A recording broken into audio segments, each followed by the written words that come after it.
Welcome to the Hazard Class Podcast. This is the podcast where I get to ask my stupid questions to some of the smartest people in and around the world of emergency services. My guest this week is a Detroit-based fire photographer who has amassed a massive social media following due to his unbelievable pictures and videos. His photography gives an up-close and personal view of the world of firefighting. But today, we're going to turn the camera on him with my guest, Shane Neckel.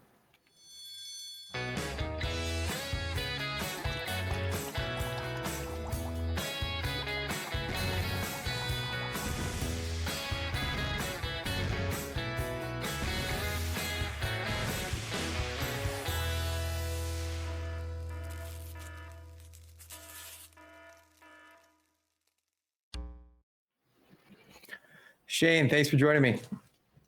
Thanks for having me. Of course. Yeah, man. I'm excited to get to know you a little bit, find out the man behind the lens from all these pictures I've been seeing online. But before we do that, we're going to hit the wheel of stupid questions. It was just a reminder that asking questions is good. Even if they're stupid, if you point them at the right people, you get some pretty smart answers. So we'll see what we get today. How about that? Sounds good.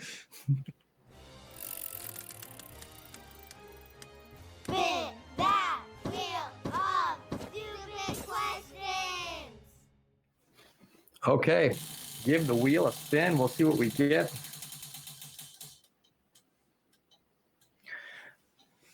This will be an interesting one. You're one of my few guests that's actually younger than me. So who is the greatest action star of all time?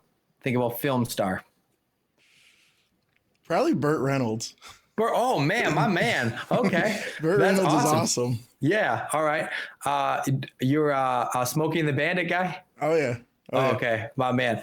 Have you seen all three of them? That's the real question. Yes. Yep. I used to have the DVD collector set. You'd flip them open all the way and all the. Yeah, my dad got us into it when we were young. Yeah. And it's Smoking the Bandit is probably one of the best movies ever made, I think. Oh, I love it. Yeah, that's my dream car. If I get a 77 Trans Am, that would be the one, the T-top and all the things. Yeah, look at that. We're on the same page. I was expecting you to say, like, I don't know. How old are you? You were what? 25. 25. Okay. You're not that mature. I turned 33 this month, but I was half expecting you to be like Vin Diesel or something like that. I don't know. No, I don't know what the kid's like. I'm honestly not a big movie person. So. Oh, okay. That's surprising considering the photography. I think you'd be a cinema buff or something. Yeah. I mean, most of my time I spend in Detroit, so I'm not really, Yeah. I'm an active body. I don't really like sitting for that long of time. Good for you, man. Well, to be fair, I used to watch a lot more movies. Now the only movies I watch are at the fire station. Yeah. Every once in a while, depending on the day, we might get a full movie in without an interruption. Yeah. All right. So let's get into it with you. Fire photography. How did you get into it? Why? Well, ever since I was a kid, I was always interested in it. And I thought it kind of gave me something to do. Like I was always interested. I always went to the Firehouse and stuff. And I became an explorer when I was 13, and being around it and stuff, it kind of doing photography. I've always liked photography, but it kind of gave me a reason to like go to scenes and, watch and whatever. And it kind of started to grow. Then my cousin, Ryan, I don't know if you know this or not, but my full-time job is a news photographer here in Monroe, where I live, like Monroe County. And my cousin Ryan, one of his buddies thought it would be a good idea because the news around here is like terrible. We're just a small town. Our county's like 150,000 in population, and the news is terrible. So my cousin Ryan, his buddy, was like, "Oh, you guys should like do a Facebook page or something and keep up." Well, I didn't want to do it. I was in high school. I was like a sophomore, and I'm like, I was barely on Facebook. I started doing Instagram a little bit, but I was like, I don't want to like go to like Rex and stuff around here. Like I like going to Detroit and hanging out, but we slowly started posting stuff, and it got big. And by the time I graduated, I was, we were the biggest in the county. Like we were getting millions of views, a month and whatnot. And it kind of just grew from there. And once I graduated and, I was making my own money and whatnot, I started traveling around the country, going to different places like Baltimore, PG County, Cali, Florida, wherever, and it kind of just grew from there. Wow.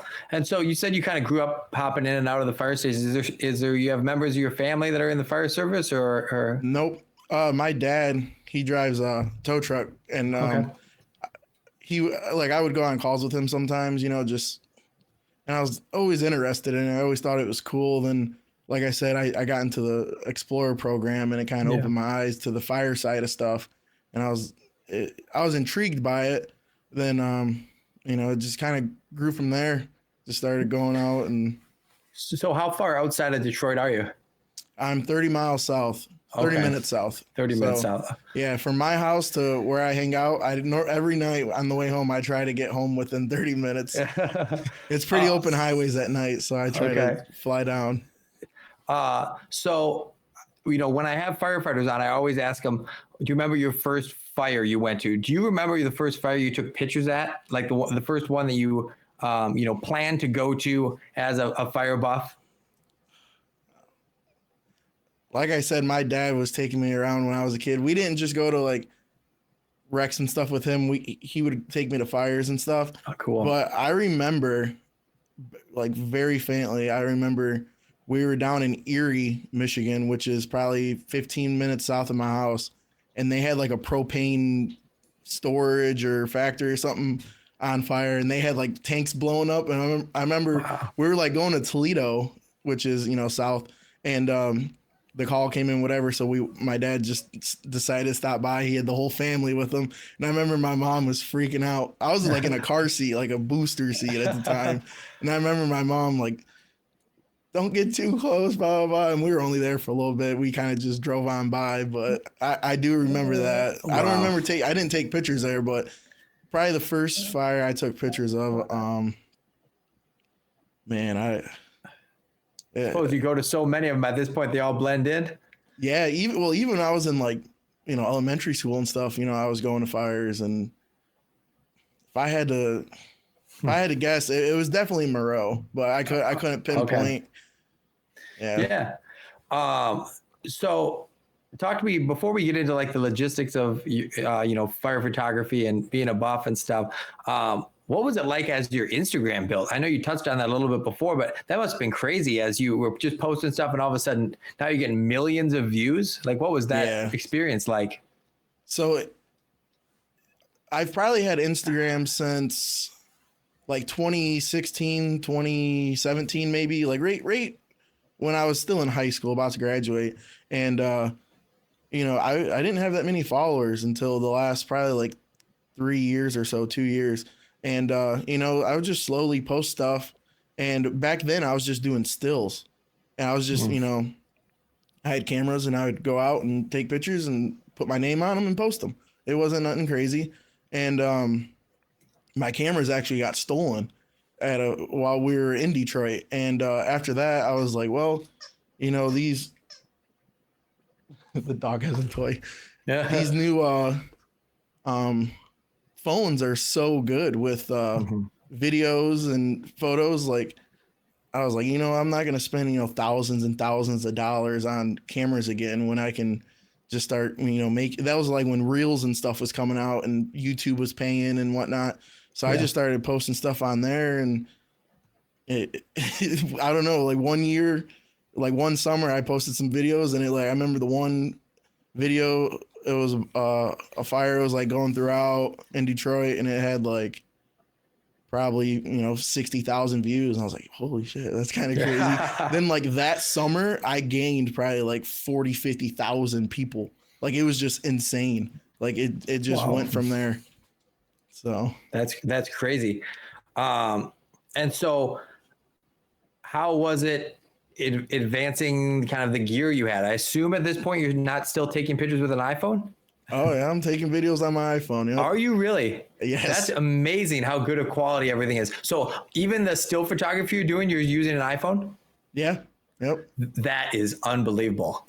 Like I said, like when I was doing stills, I would edit and do all that. And, I had an iPad, and I'd go on there, and now I can just upload it. I literally, as a caption, I put my name, and that's it. Like, wow. I don't edit anything. I sometimes like crop videos down so they're not as long, or whatnot. But Yeah. other than that, I don't edit anything.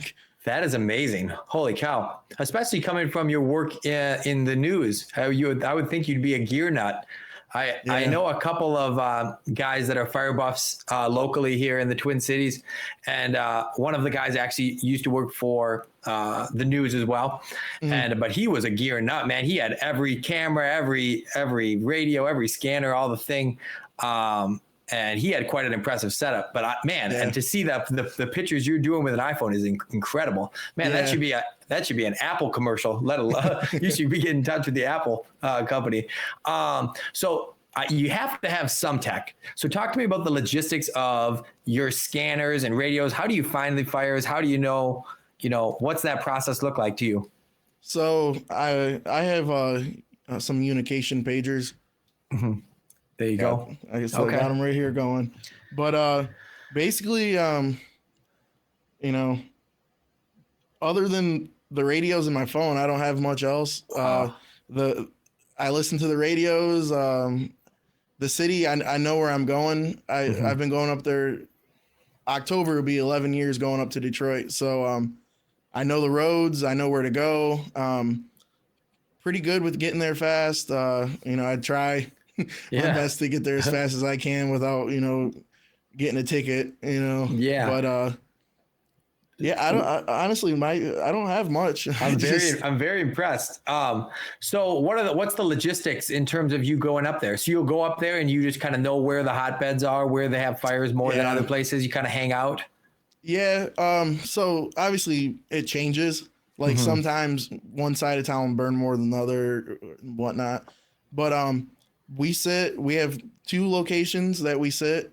One's on the east side, one's on the west side. They're both right off the freeways. The one on the west side is right by Engine 42s, which is on Livernois and West Chicago, Livernois 96.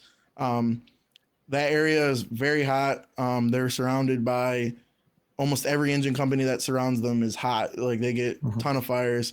The other spot we sit is on the east side. It's 94 in Shane area, 9475. Like again, right off the freeway, easy access. That area, you can get to the east side and like the 8th Battalion really quick, but from there you're not going to catch as many first due fires as you would at 42s, but you still you'll get the same amount of fires almost. Yeah. So in your time coming up there, have you made some relationships with some of these guys on these rigs, I would imagine? Yeah. At first, like when I first started going up there was, fire buffs there every week. Like every night you'd go out, you'd have 10 guys from wherever, and now it's definitely the fires have slowed down. So the amount of buffs coming out have slowed down. But, I have buddies I talk to, I hang out with that are on the job. I don't hang out at the stations as much. When I was younger, I did a little bit more, but, I'm not really into like riding or anything like that just because the whole city's hot. So I don't want to be in one side of the city stuck at an engine when, other people are getting fires. So I like just doing my own thing. I talk to the guys and say, what's up? How's it going? How you been type thing. But, So you touched on a little bit, the city cooling down. My interaction with the city of Detroit and the fires is through Burn, right? Through the documentary Burn, which I was fortunate enough to have Tom Putnam, the director, on the show early on. And he was awesome. But give me an update. I don't know. What's the state of Detroit? What's the state of the Detroit Fire Department now? Have they solved the vacant house crisis or what's going on? They're working on it.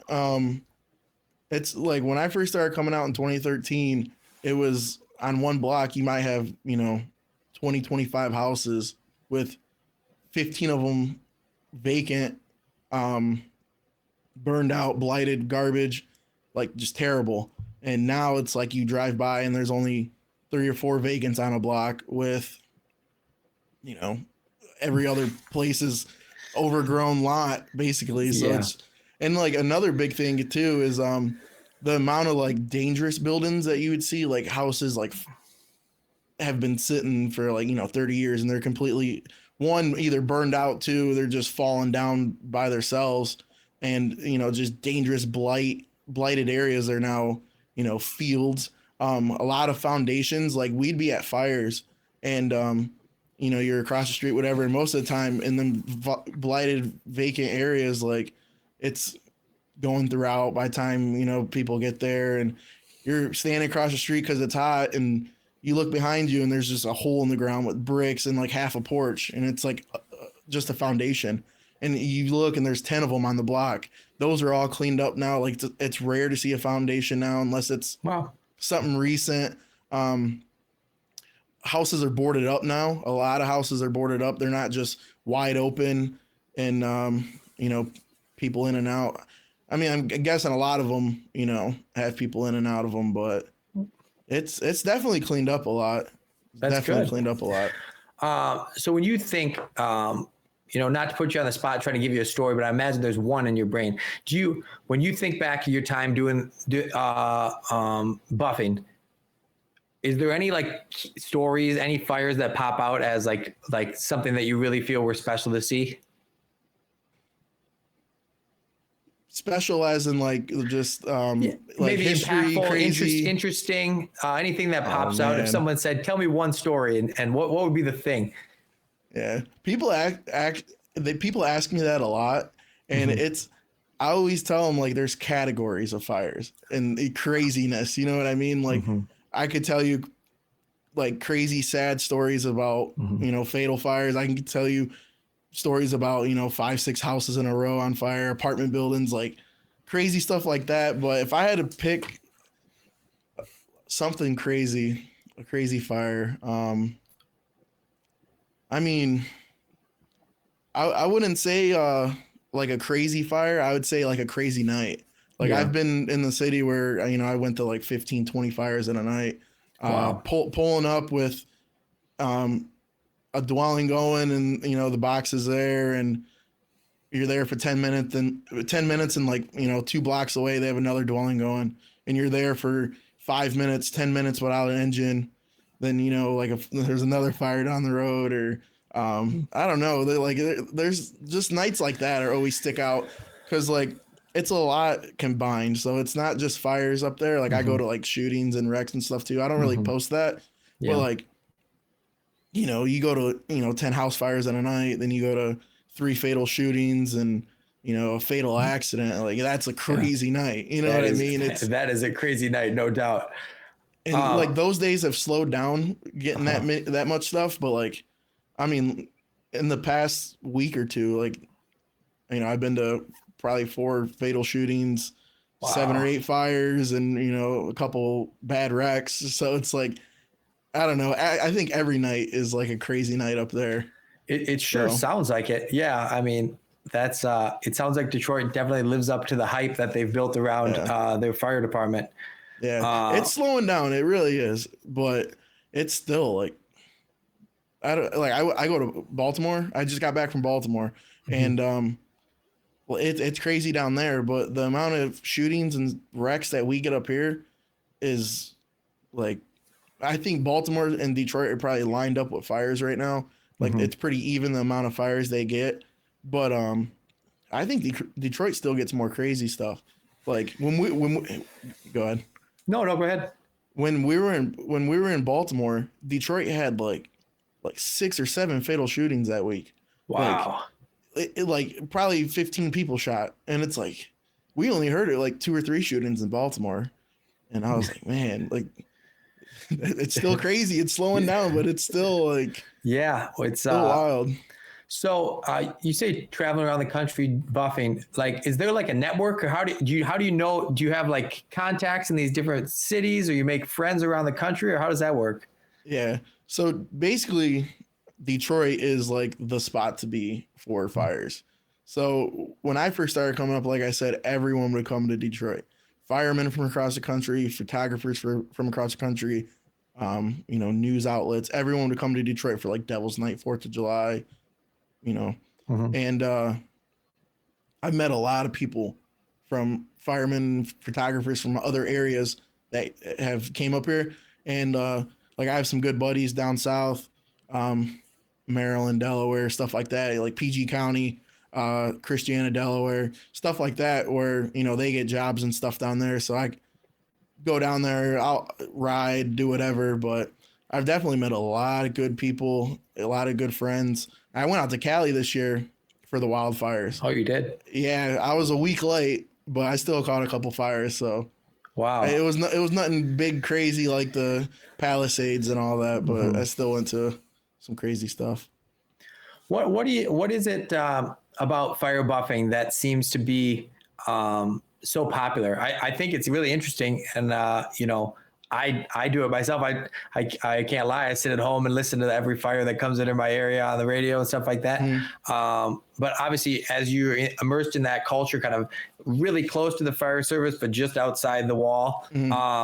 And then, you know, all these people in that, is there any like through line or, you know, motivation that seems to be in all these people that are kind of want to see the action? Oh, yeah. I always tell people it's like the movies. Like, everyone loves action movies and the craziness that goes along with it. So I think people, you know, they like viewing it and whatnot. And a lot of the guys, I think that they like, a lot of the buffs are younger kids. And they like, it's kind of like when they go and hang out at the firehouse or whatever, or ride. It kind of, for the younger generation, I feel like they,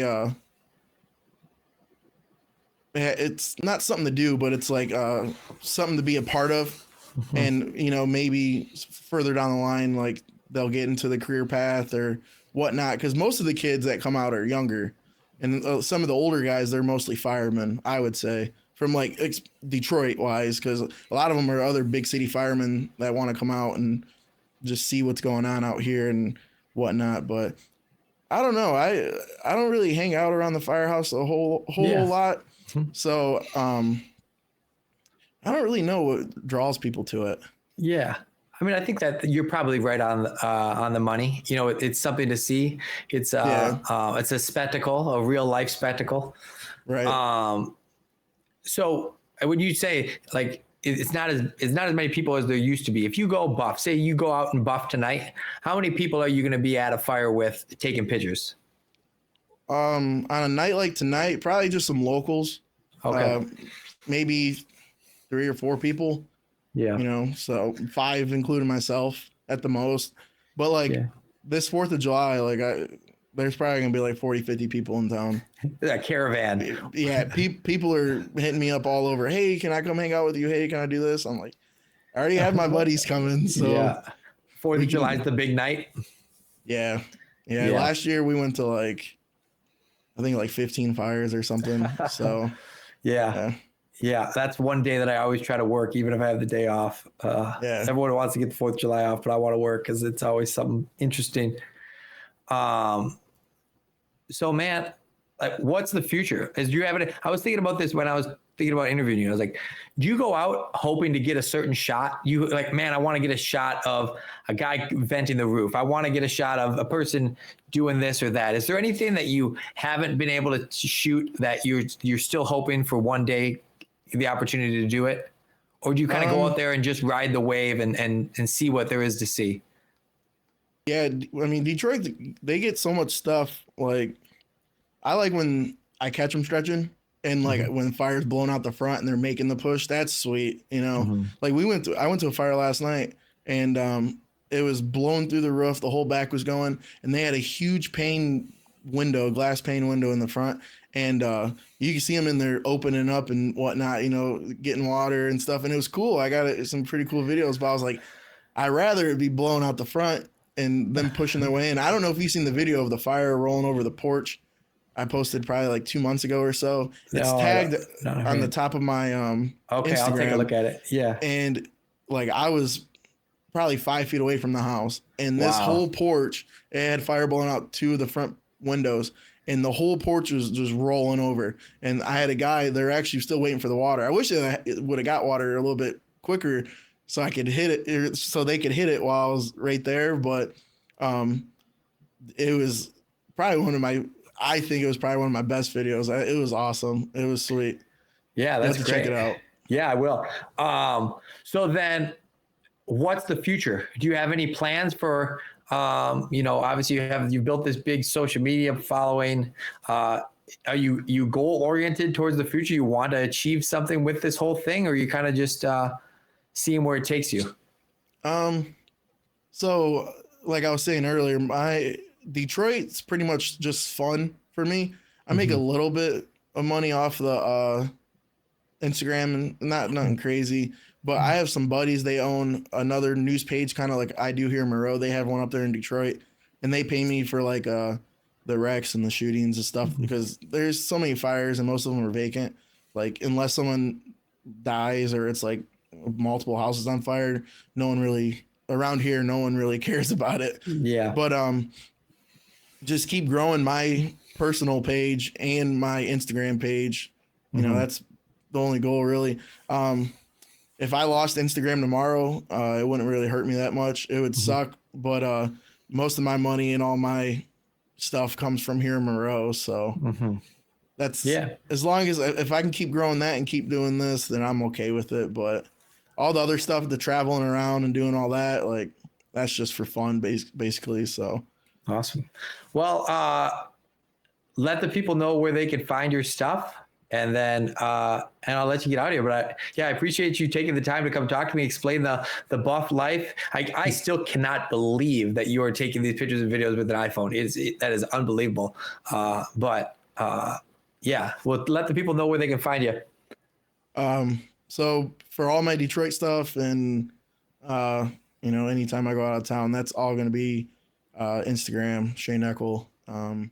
I have TikTok too, but they delete a lot of my stuff. So that's Shane Neckel. I think it's Shane Neckel 33. It might just be Shane Neckel. I don't remember. Yeah, I'll tag it all in the video too. Okay. Yeah. For sure. Appreciate you having me. Yeah, man. I appreciate you coming on. It's been very interesting getting to know you. If you ever find your way up in the Twin Cities, you can come hang out and maybe catch us and go to a fire. If you want to come out here and go to a fire, let me know. Okay. I love it, dude. All right, dude. Thank you very much. I appreciate you. Yep. Have a good one, man.